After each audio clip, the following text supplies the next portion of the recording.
सल्लल्लाहु ताला अलैहि वसल्लम वसल्लम। ये जी मेरी सुबह का आगाज़ हर दिन की तरह, जैसे आप लोग भी अपने घर हर दिन की तरह सुबह का आगाज़ करते हो, और इसके साथ ही बारिश स्टार्ट हो गई। मैंने पंसूखा पढ़ा और फिर मैं बाहर आ गई, क्योंकि इतनी गर्मी थी। इतनी गर्मी के बाद जब बारिश हो तो मैं कहती हूँ सारे एसी एक तरफ और अल्लाह ताला का ये एसी एक तरफ। और जहाँ हम यहाँ पे जितना भी शोर आ रहा है उसको आप इग्नोर ना कीजिएगा, बल्कि सुनिएगा। बारिश का शोर बहुत मज़े का होता है। इनकी बूंदें बस जब ये मिट्टी के ऊपर पहला कतरा पड़ता है, जो मिट्टी की खुशबू आती है, मैं कहती हूँ कमाल है।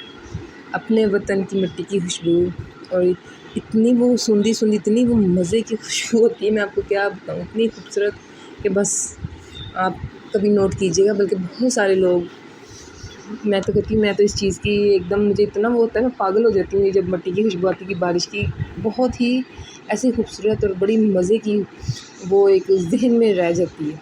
उसके बाद जी आज हमने कहा चले जी मौसम के हिसाब से आज जी पालक गोश्त बना लो।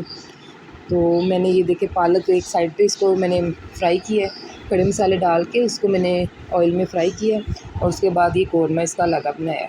बड़ी मज़े की इस तरह बनती है, बिल्कुल देगी स्टाइल की। आप भी इस तरह कीजिएगा। ख़ासकर जो लड़कियां अब नई नई कुकिंग सीख रही हैं, इनके लिए तो ये बहुत इजी हो जाएगा। तो यकीन करें इतनी ये मज़े की, इतनी टेस्टी बनती है ना। बस इसको अच्छी तरह भून लें गोश्त को, इसका कलर चेंज हो जाए जब तक, और सुर्खी माइल हो जाए थोड़ा थोड़ा सा, ये देखिए पिंकिश। और यकीन करें इसका भी टेस्ट एक अलग ही आता है पालक में। और ये जो मसाले हैं ये आप अपने हिसाब से डाल लें। मैंने इसमें 2 टेबलस्पून मिर्चों की डाली, क्योंकि पालक 2 किलो थी तो तकरीबन इतनी तो मिर्ची होनी चाहिए ना। तो उसमें हल्दी, सूखा धनिया, नमक, और इसमें मैंने डाली एक बादियान खताई का फूल मैंने डाला था पालक में, और फिर इसमें नहीं मैंने डाला। और गरम मसाला वो मैंने बाद में जब इसको भून लिया दही डाल के, उसके बाद मैंने फिर इसमें गरम मसाला ऐड किया है। बाकी वो एज़ यूजुअल जो हमारे घर के मसाले मैंने वही डाला है, कोई इसमें मैंने कुछ इतना ज़्यादा ख़ास नहीं डाला।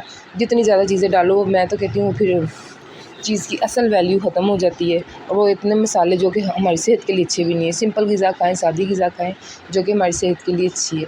किसी भी डाइटिंग की ज़रूरत नहीं पड़ेगी मेरे हिसाब से। कि सुबह उठें, जिस तरह हमारे बड़े सुबह उठ के 6 बजे सुबह नाश्ता करवाते थे, कुरान पाक पढ़ा, नमाज़ पढ़ी सबसे पहले, और उसके बाद वो जी नाश्ता, फिर उसके बाद 1 बजे दोपहर का खाना, और फिर मगरिब के बाद सबने खाना खा लेना। तो वो मैं कहती हूँ बहुत अच्छी और सेहतमंद एक हेल्दी लाइफ थी। अब बहुत सारे लोग इस चीज़ को फॉलो कर रहे हैं। इसी अगर रूटीन से हम चले तो ये हमारी हेल्दी रूटीन है, हेल्दी लाइफस्टाइल है, और इससे ही हम सेहतमंद हो जाएंगे। ना हमारा वज़न का गेन होगा ना कुछ, बल्कि रूटीन से अगर हम खाना खा लें और थोड़ी सी भूख छोड़ के खाएं, तो मैं कहती हूँ हमारे पास कोई बीमारी कभी पास ना आए। जो हम लेट नाइट खाते हैं और सो जाते हैं, ये गलत है। और इंसान अपने आप को देखे कि भी हमारी जो लाइफस्टाइल है उसको हम अपना जितना करेंगे ईज़ी, मतलब क्या है, खाना खाया जी सो गए बैठे रहे, नहीं, अपने आप को काम में लगाना चाहिए, काम करना चाहिए। और इस तरह इंसान एक्टिव रहता है जितना काम करता रहे। नहीं नहीं जी मैंने काम वाली रख ली है, वो नहीं, उनकी भी, मैं तो कहती हूँ हमसे ज़्यादा तो जो सेहतमंद है वो तो काम वाली हैं जो घरों में काम करते हैं वो हमसे सेहतमंद है। एक डॉक्टर के पास गई मैं अपनी मदर के साथ, तो उनको जॉइंट्स का पेन था, तो उन्होंने कहा आपने फ़कीरनियाँ देखी कभी, जो सारा दिन धूप में फरती रहती कह रही, तो टंग ट्विस्टर हो गई है। तो आप देखिए उनकी हड्डियाँ कितनी मज़बूत हैं, क्योंकि वो धूप लेती हैं। तो आप भी माँ जी धूप लिया करें। तो अम्मी कहती पुत्र मैं तो सारा दिन धुप्पे ही बैठी रहनी है, सर्दियाँ गर्मियाँ तो धुप बर्दाश्त नहीं होती। तो बस यही मसला है कि हम लोगों ने अपना वर्कआउट कम कर लिया हुआ है। हालाँकि मेरी वालदा अल्लाह उन्हें जन्नत में बुलंद दर्जात अता करे, बहुत ही ज़्यादा एक्टिव थी। बैठे बैठे उन्होंने, मतलब ज़्यादा नहीं चला जाता घुटनों की वजह से, सुबह सुबह उन्होंने किचन में जाना, हम सबके लिए नाश्ता बनाना, और वो जो खुशबू थी ना, आज तक वो मिस कर रही कि वो एक किचन में जब माँ जाती है, सिर्फ चाय रखती थी ना, और पूरे सहन में हमारे खुशबू फैल जाती थी। मैं कहती हूँ कि उस बंदा उसी खुद ही उठ के हम बैठ जाते थे जब वो खुशबू हमारे आती थी।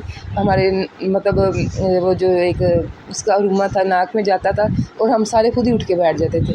और साथ वो माँ थी, माँ के घर से तो रौनक ही, और जब माँ घर से चली गई तो रौनक ही सारी ख़त्म हो गई। सब हैं, अल्लाह पाक सबको सलामत रखें, लेकिन माँ तो माँ ही होती है ना। तो फिर उसके बाद अल्लाह पाक सबकी माँओं को सलामत रखे, और आप अपनी दिलो जान से अपने पेरेंट्स की दिलो जान से खिदमत करें।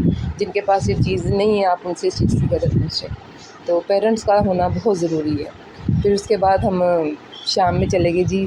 सबको तो मैं हेल्दी डाइटिंग कह रही हूँ लेकिन बहुत दिनों के बाद कभी कभार तो अच्छा लगता है ना।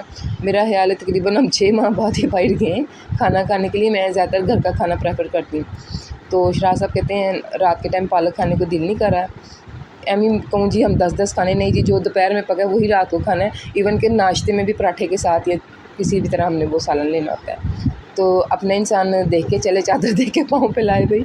फिर शराज ने कहा कि रात को नहीं खाने को दिल कर रहा पालक, और वैसे भी गर्म थी, उनको नहीं देनी थी। तो फिर हमने नान हलीम खाने चले गए। तो ये नान हलीम खाई। तो इनकी हलीम बहुत, इनमें स्पाइस नहीं होता, बस ऊपर से जो थोड़ा सा मसाला डालो बड़े मज़े की, बिल्कुल लाइट सी हलीम थी। जितनी मर्ज़ी खा लो पेट नहीं भरता। लेकिन खैर मैंने आधा नान खाया, मैं स्टॉप हो गई, मेरा पेट भर गया था।